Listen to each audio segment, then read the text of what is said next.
ඔයා එහෙම නැත්නම් ඔයාගේ අම්මා තාත්තා, ආච්චි සීයා, මුතුන් මිත්තන් යම් ඉඩමක් භුක්ති විඳට ඒ ඉඩම ඔයාගේ කියලා පෙන්වන්න, එහෙම නැත්නම් ඔයාගේ පවුලේ අයගේ කියලා පෙන්වන්න නීති වළංගු ඔප්පුවක් ඔයාට නැද්ද? කොහොමද මේ කියන ඉඩමට මම ඔප්පුවක් හදාගන්නේ කියලා ඔයා කල්පනා කරනවද? එහෙනම් මේ වීඩියෝ එක ඔයාට. ඔයා ඔයාගේ පවුලේ උරුමයෙන් යම් ඉඩමක් භුක්ති විඳට ඒ කියන ඉඩමට ඔයාට ඔප්පුවක් නැත්නම් ඒ ඉඩමට නීතිමය ආරක්ෂාවක් නැහැ කියන එක ඔයා දන්නවා ඇති. කාලයක් පුරාවට ඔයාගේ ඉඩම භුක්ති විඳින නිසා ඔයාට පුළුවන් ඒ ඉඩමට අයිතිවාසිකම් තහවුරු කරන ප්‍රකාශන ඔප්පුවක් නොතාරිස්වරයෙක්ට කියලා හදාගන්න.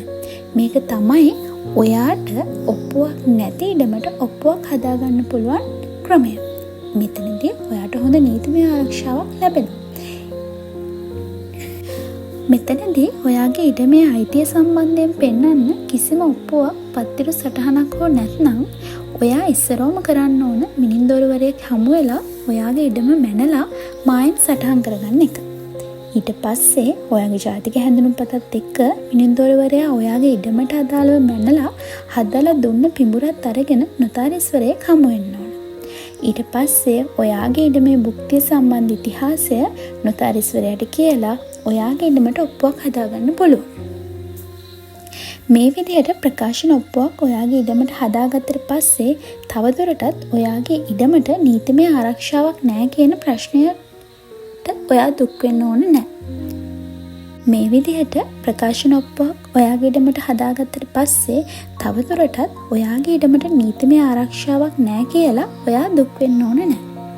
මේ විදිහට ලියන ප්‍රකාශන ඔප්පුවකින් සින්නක්කර ඔප්පුවක්, තෑගි ඔප්පුවක් වගේ නිරවුල්ම අයිතියක් හම්බෙනවා කියලා කියන්න බෑ. මොකද ඔයාගේ ඉඩමට මින් පෙර කිසිම ඔප්පුවක් නැත්නම් කිසිම පත්‍ර සටහනක ඔයාගේ ඉඩම ලියවිලා නැත්නම් ඔයා ඉස්සරෝම තමයි ඔයාගේ ඉඩම පත්‍රෝක ලියන්නේ මේ ප්‍රකාශන ඔප්පුව භාවිතා කරලා. ඉතින් එතෙන් ඉඳන් ඔයාට පුළුවන් ඔයාගේ දරුවන්ට, ඔයා කැමති වෙනත් කෙනෙක්ට ඔයාගේ දේපල පැවරීමක් කරද්දී මේ ප්‍රකාශන ඔප්පුව මත ඔයාට ලැබිලා තියෙන අයිතිවාසිකම තහවුරු කරලා ඔප්පුවක් ලියන්න. එතෙන් සිට ඔයාගේ දරුවන්ට පැවරීමක් හෝ වෙනත් පාර්ශ්වයකට පැවරීමක් සිදු කරද්දී ඒ පාර්ශ්වයන් නැවත ඉඩම පැවරීම හරහා ඔයාගේ දේපලට පෙළපත් සටහන වසර ගණනාවක් යන විට නිර්මාණය වීම සිද්ධ වෙනවා.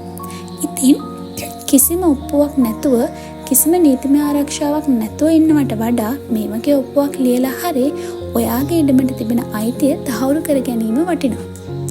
මේ ගැන තවදුරටත් විස්තරාට දැනගන්න ඕන අපේ YouTube channel එකට ගිහිල්ලා ඔප්පු සම්බන්ධව තියෙන වීඩියෝ එක බලන්න.